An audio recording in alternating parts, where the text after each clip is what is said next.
PR ഒക്കെ ലഭിച്ചിട്ടുള്ള ആളുകൾക്കൊക്കെ ആണെങ്കിൽ തീർച്ചയായിട്ടും നിങ്ങളുടെ കരിയർ അപ്ഡേറ്റ്സിന് വേണ്ടി പ്രത്യേകിച്ചും ഇവിടെ കൊടുത്തിരിക്കുന്ന നിരവധി കോഴ്സുകളുണ്ട്.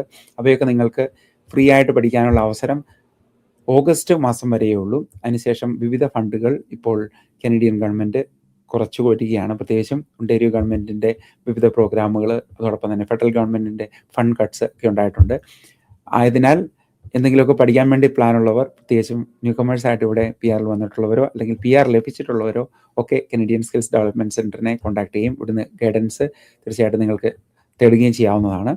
ഹെൽത്ത് കെയർ, ടെക്നോളജി, ട്രേഡ്സ്, ഈ മേഖലകളിലൊക്കെ നിരവധി കോഴ്സുകൾ അവൈലബിൾ ആണ്. ആദ്യമൊക്കെ ഇവിടെ വരുമ്പോഴേക്കും, അതായത് സ്റ്റുഡൻറ്റ് വിസയിലൊക്കെ ഇങ്ങോട്ട് വന്നു കഴിയുമ്പോഴേക്കും ആദ്യം എന്തെങ്കിലുമൊക്കെ കോഴ്സ് എടുത്തായിരിക്കും ഇങ്ങോട്ട് വരുന്നത്. എന്തെങ്കിലും ഒരു കറക്റ്റായിട്ടുള്ളൊരു പ്രൊഫഷനിലേക്ക് അല്ലെങ്കിൽ ഒരു ലൈസൻസ് പ്രൊഫഷനിലോട്ട് കടക്കണമെങ്കിൽ നമുക്ക് PR ഉണ്ടെങ്കിൽ പല ഓപ്ഷൻസും ഉണ്ട്. ഡൊമസ്റ്റിക് ഫീസിൽ ഇവിടെ പഠിക്കാവുന്നതാണ്.